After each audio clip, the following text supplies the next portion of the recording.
Hi, my name is Alex from Brand 47 Coffee, and I'm here today with Cristina Diaz from Mogiana Coffee. And we have a really exciting kind of story to share. And we wanted to share the background of our beans and our coffee, and that's why Christina's here. So, Cristina, Pleasure. thank you for joining me. Why don't you go ahead and just start us off and tell us about yourself and what you're currently doing in the coffee world? Yeah, sounds good.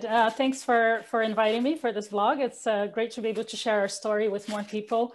We're very proud of where our beans come from because it's my own family's farm in Brazil.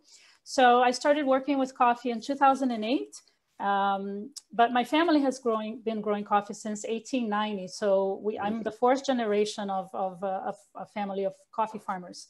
Awesome. So I will share with you a book that I have with some beautiful pictures and tell you a little bit more about the farm. But what we're doing here in Vancouver is we set up a roastery, and I have my brand, which is called Mogiana Coffee.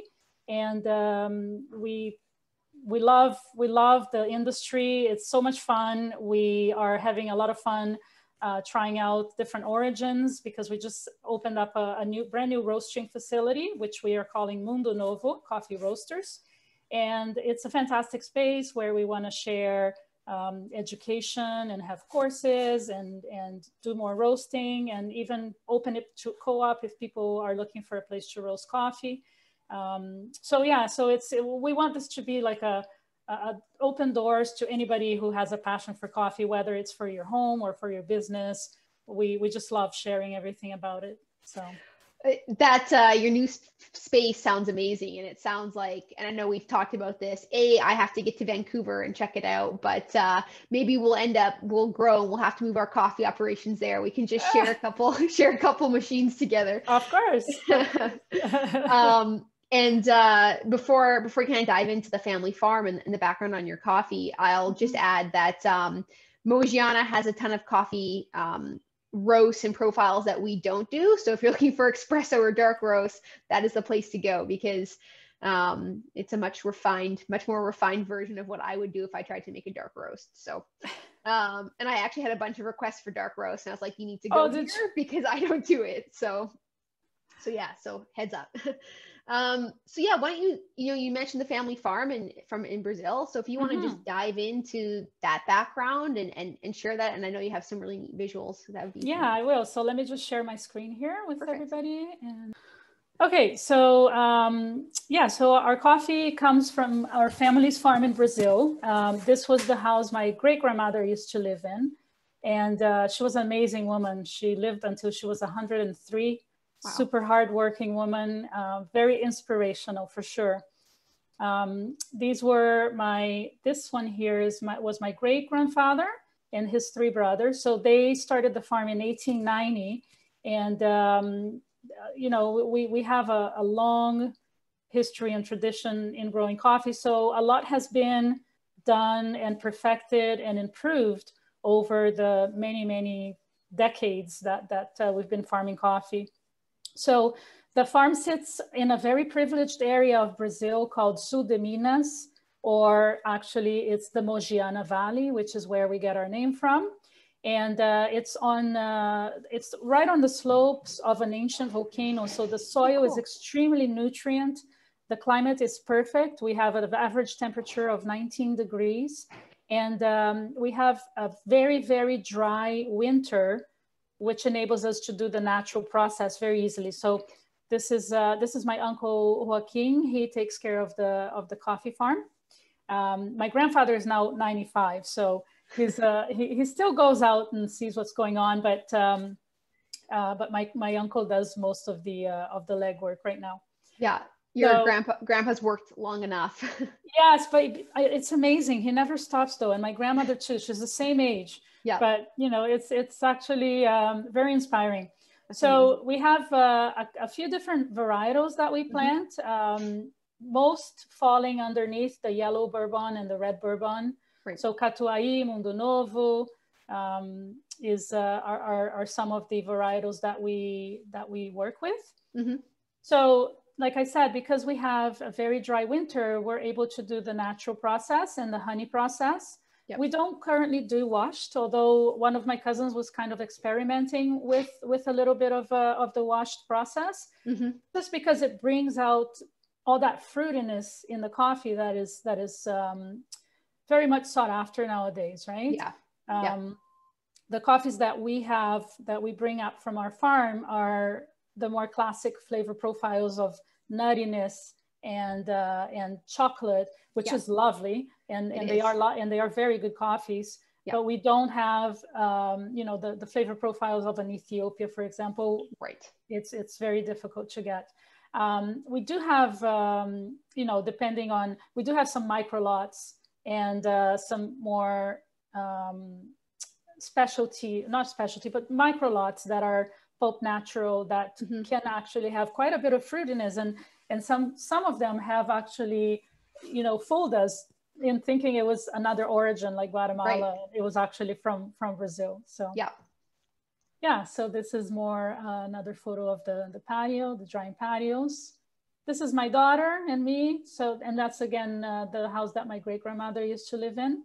Yeah. So we have to cover the coffee with tarp every evening so that it doesn't get any moisture from the evening dew.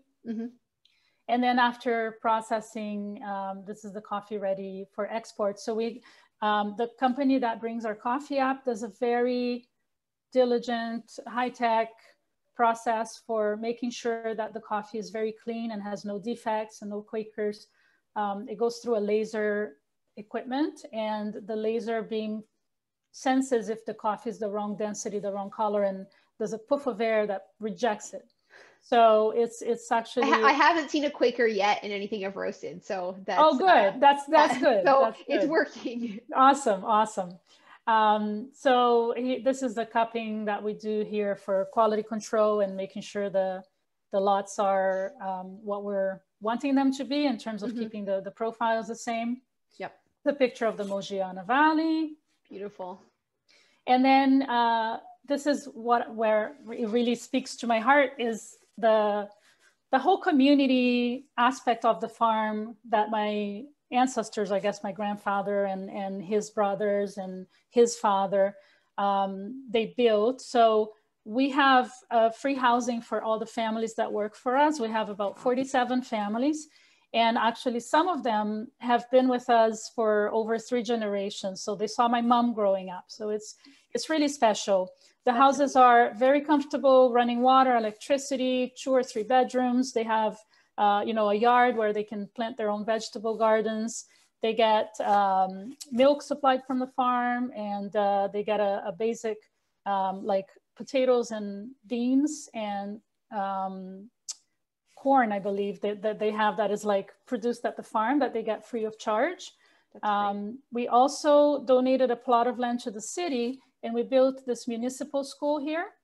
And it's an elementary school up to grade 8, and 700 children from our farm and neighboring farms come here to get their education. So it's quite special. This is my son here, not child labor. That is incredibly amazing. Yeah, I'm awestruck because I know it's becoming more common for ethical and sustainable operations like that to do things like that, but to hear it and see it firsthand and just the impact that I'm sure your family has had on the region is unbelievable. Yeah, thank you. Yeah, and it's the coffee industry. That some coffee growing countries are so poor, like not. Some areas are so poor, like even in Brazil. Yeah. But if you go to like Guatemala and Nicaragua, the farmers and the people that work in the crops, they have such a tough life, and it's bordering poverty. So we're very, very happy to be able to provide this and work in such a sustainable manner. So also the kids get a free meal when they're in school, which is amazing for nutrition and health and well-being. We have health clinics, and we also have social activities. This little house here was the first school ever built, and it was in 1910. It was just a tiny school. This was only for the own farm, and then and then it started growing and growing. So we also do a lot of, you know, for the community. This is a team of young boys from underprivileged families that we sponsor. There was a guy who started teaching them soccer, getting them off the streets. And so we help out with uniforms and whatever they need. And they do like a tournament every year. And it was really neat to see. I was there during this game, and the kids were super excited. It was really cool. And then we also have an adult team, which is our workers who play, and then they play against other neighboring farms or other cities. Yeah. So lots of social activities. We do barbecues, and there's a couple of theme parties that are big in Brazil that we do throughout the year. So it's fun, and everybody goes. We set up like in this big barn, we decorate, and it's actually really fun. That's awesome. Really, like the definition of community, right? Yeah, absolutely. And then this is going a little bit into the environmental side. So we have 20% of our land is kept as native forest. Okay. So we have amazing biodiversity. And this is my grandfather. So he got this is kind of like a little hiking trail in amongst this wild forest, and it's absolutely stunning. It's so beautiful. And when you're walking there, you hear monkeys, and if you're lucky, you see them too, but you hear them more than you see them. And like numerous different species of birds and toucans, and it's quite amazing. That's incredible. Yeah, this was my great uncle. Wow. He passed away, unfortunately, but he was 96 already. But he was a bird lover, and he built a bird sanctuary near the farm in like a little, I guess it's like a little different area, separate area. But he worked with the endangered species government organization, and built up to like he built the place up to about 600 different species from all over the world. Wow. And he has been able to reproduce, and it's quite a fantastic place. So after he passed away, my cousin, his granddaughter, she opened the place up to the public, and she made it into a bird zoo.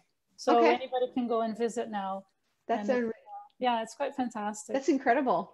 Yeah. One thing that I forgot to mention in terms of environment is we installed a water power generator in the 1950s. Okay. So we actually run off the power grid for 11 months out of the year. Wow. And then we use the coffee husks for fertilizing, and we treat the wastewater before it goes back into the stream. So there's a very conscientious effort to keep the land healthy and keep the environment healthy for future generations to come. Oops. That's incredible. And I think there's that connection, and your family obviously has it, of, the land gives us this and we're giving it back, and that mutual respect for each other and the whole environment. And I think there's not a lot of industries that I think do this as well as, I think the coffee industry in general, I think tries to be a little bit more ethical and conscientious.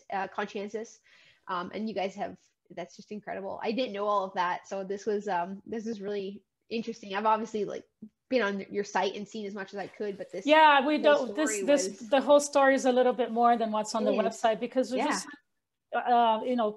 people, when they go onto a website, they don't necessarily want to read so much. And this would be a lot to be written, right? So, sure. But yeah. And so for everyone who's been drinking brand 47 coffee, that is where it comes from. Yes. So let's kind of work, and we're so excited for you. And thank you. It's amazing to see what you're doing, and we're very happy to be able to be part of it. Well, we're incredibly grateful, and I mean, if our connection wasn't awesome enough, just knowing that extra step about where our beans come from and the product that we're putting out, and that whole kind of start to finish from your farm to my bag to my customers cup is just, I mean, it's beautiful. And I think hopefully when people are drinking brand 47, they can have this in their mind. But I wanted to share a little bit, and I'll kind of start it off, and I'll hand it over to you about how you and I got connected, because it was random, but it was, I mean, when we spoke on the phone the first time, I got goosebumps, and I just knew that like, no matter what, that this was going to be the coffee. And I'm so happy that we did, because thankfully after some trial and error, I got it together, and I am incredibly proud of the coffee we're putting out. It's delicious, but it still comes from you guys. And at the end of the day, if the bean I wasn't getting, I could be a great roaster or poor roaster, but it's still, there's so much of the bean, and I'm just kind of sprinkling my flavor over top. And it's something that, I'm drinking every morning. I got to be careful how much I drink and how much I share with other people. So got to keep myself in business. So how we got introduced, I was obviously trying a bunch of different coffees, green beans from a few different suppliers. And my goal was to try and find something living in Canada that was easy enough to get into Canada, right? A lot of the coffee importers are based in the US, and then I still have to get across the border and all that stuff. Yeah. And I was playing with different varieties and different origins and trying to find something that just really, I thought was going to like appease to the masses, appeal to the masses in regards to like flavor profile. And then we're obviously doing some unique stuff with our coffee, like flavoring it. So what's going to be a good coffee that you can drink on its own, but also add some unique flavors to it, and it's still going to taste really good at the end of the day. I got fortunate enough to get connected with Rob Hoos, who is, I'll say like a famous roaster. He's a very well-respected roaster in the community, the coffee community. He's known for his education and his trying to progress the roasting profession. So Rob and I had a consulting call, and we were chatting, and kind of at the end, we were talking about my green bean supply, and he goes, "How close are you to Vancouver?" And I'm like, "Oh, like 12 hours. He goes, "Well, my boss's sister lives in Vancouver, and we get our beans from their farm. Like, you should connect with her." And I was like, "Okay." And I was obviously familiar with who your brother was, and his coffee company, just through Rob. And I shot you an email, a very random email, and then you called me. So if you want to share a little bit about, I guess maybe your reaction when you read my email, I just explained what we were doing and the why behind Brand 47, and maybe why that resonated with me. Yeah, resonated with you. Yeah. No, for sure. Yeah, no, it was pretty special. It was really amazing. And I also got goosebumps because when I read your email, I was like, oh my gosh, this is so amazing what you're trying to do for your boys. And, so we have, both my partner and I have history of Down syndrome in our families. And my partner has a cousin and an aunt who passed away.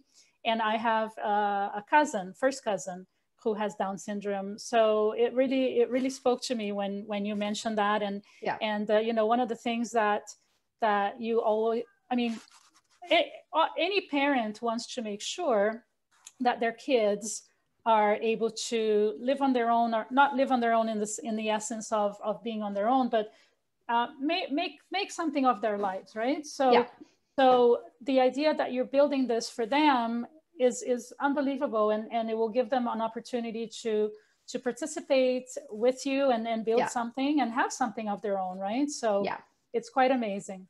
Thank you. Amazing. So Cristina and I hopped on the phone, and we started chatting, and she told me about her family background, and I just had goosebumps, and I just knew that we had to find a way to work together, because it seems so just kind of like meant to be, that our connection like that. And, I'm just incredibly grateful, because you've kind of gone outside of your typical business operations to help support us. And I just couldn't be more happy about that. Like I said, it's a pleasure. It's a pleasure. And so we definitely have plans when COVID, I guess maybe when the vaccine gets here and it's safe to travel again. Vancouver is very spring. Fingers crossed, right? Vancouver is very high on Holly's list, and we'll be traveling for sure. So I can't wait to bring the boys out and see your operation. I can't wait to meet you guys in person and for you to come visit. Yeah, definitely. And we'll have to bring the trucks. We can load the bed up with beans, and you guys keep buying all the coffee so we can keep busy. And I think that's obviously how we were connected, and it's just for anyone listening. Hopefully you guys got the same goosebumps that we did the first time we spoke. But I know your company, you're doing some amazing things now, both in Vancouver in regards to coffee. So why don't you kind of just share where Mogiana and Mondo Nuevo are today? And yeah, I'd love to hear that. Yeah, sure. Well, Mundo Novo just opened its doors about 3 months ago, and because of COVID, we are not quite doing the educational portion that we are, that we have in our plans because of social distancing, etc. So right now, Mundo Novo is roasting for Mogiana, and we're actively seeking private label customers, people that want to do their own coffee, whether they have a small chain of coffee shops or whether it's a store, that wants to have their own name on their coffee. So that's kind of what Mundo Novo is doing. And as for Mogiana, we have always worked both in the grocery sector and food service. And because of COVID, food service is kind of at a standstill. Yeah. So, we've been lucky that we saw an increase in the grocery sales in this past year that was able to keep our lights on and keep on with this project, because the project was basically we submitted all our drawings and paperwork to the city on March 10th. and then a week later, everything shut down and we're like, oh my God, what do we do? I know. So, anyways, but it's been quite a ride, and we are hoping that things go back to normal fairly soon, so that we can go back to having our regular business. But like the business is holding itself okay, but I really miss that personal connection with people, and I miss the events that the industry puts together, and going to the SCA in Seattle, or here in Vancouver we had Beanstalk. I don't know if you heard about No, Beanstalk. I haven't. No. Oh, it's a fantastic event, and next time they have it, I'll make sure I let you know. Yes. It's an event only for micro roasters in town. Yeah. And it's amazing, great energy, and so I really miss that, and I can't wait. I've got SCA 2020 in New Orleans in my calendar, and just that would be fingers crossed. 2021, you mean, right? 2020, yes, 2021. Yeah. I think they moved it to the fall of 2021. So it's that would be a fun place to go to a coffee fest or a coffee show. Yeah. Holly's just excited that we can travel to fun places and call it a business trip. So. Yes, exactly. Yeah. So right now we work with some organic stores like Whole Foods and Choices and some local stores, and then we do a little bit of online sales as well.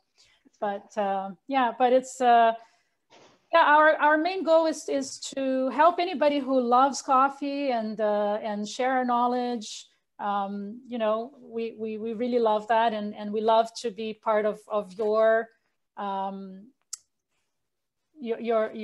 project, and I can see it's going really well already, and I think you've got everything in your favor to have an amazing business and build something that's going to be leaving a legacy for your boys. So it's really, really good for you. Thanks.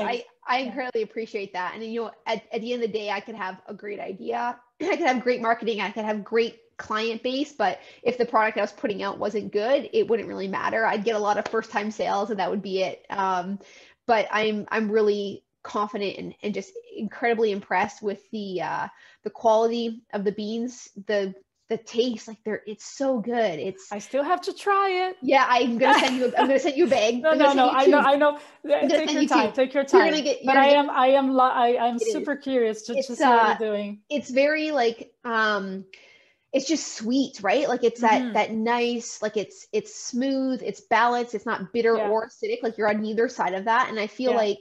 I like, third wave acidic coffee that's bright. Like I don't mind that at all. I like light roast, but it doesn't appeal to everybody. No. Is really more like, hey, people in our shoes, like mom and dad, I'm at home. I have kids get ready for school. I'm on my way out the door. I don't have time to like pour over or, do all these fancy things. I just want a really good cup of coffee that's going to like serve a purpose of keeping me caffeinated, but I can enjoy. That's really what we were trying to do. So, for ourselves, like I said, I literally brew myself and sip it all day. I gotta stop consuming the product, but it's just so like it's that well balanced. So I think just call it quality control. It is. There you go. It It's quality control. And then Holly has some, and then the contractors have some, and all of a sudden it spirals out of control. But it's just so like, it's sweet. It's rich. It's like that chocolate, that caramel, like that's what we're getting out of it. And it's so good. And then you throw in a couple of our special little flavors and it just goes so nicely together. So yeah, Unbelievable. a bunch of, we got the Christmas one, spicy Santa, which it's like Christmas in a cup, like, and cinnamon goes so well with coffee anyways, it kind of pairs really nicely. Yeah, so I'll get those out to you right away. There's still time, it will come before after Christmas is fine. I'm sure you're busy enough with your orders. The roastery should be done next week, fingers crossed, and then I can just roast all day every day. Don't tell my boss that. Luckily he's not watching this, so but yeah, I just wanted, like, thank you so much for joining me today. I wanted people to kind of hear where our beans come from, and instead of having a web page that people may or may not read, I thought they could watch this and hear about it, and now see the farm. And you know, Vancouver's on our list, but so is Brazil. Like, I know you haven't been down a ton, so you know, I hear a family trip coming down, so we're imposing ourselves as your family now. So oh, absolutely, you'd be most welcome. Yeah, it's an amazing place to visit. Yeah, so yeah. It's high on the list, and it's nicer weather than Canada. So yeah, a little bit. Yeah, perfect. Well, Cristina, thank you so much for joining me and sharing your story and our story. Thank you, Alex, for having me. It's my pleasure. It's amazing. Thank you. And for anyone who's listening, I'll put a link in here. But if you want coffee that we don't make, aka dark roast, espresso, head over to Mogiana, because you're getting a much more refined, same origin, same story coffee, and you're supporting local and Canada. So thank you. And Cristina, thank you so much. Thanks, Alex. Thanks so much. All the best. Yeah.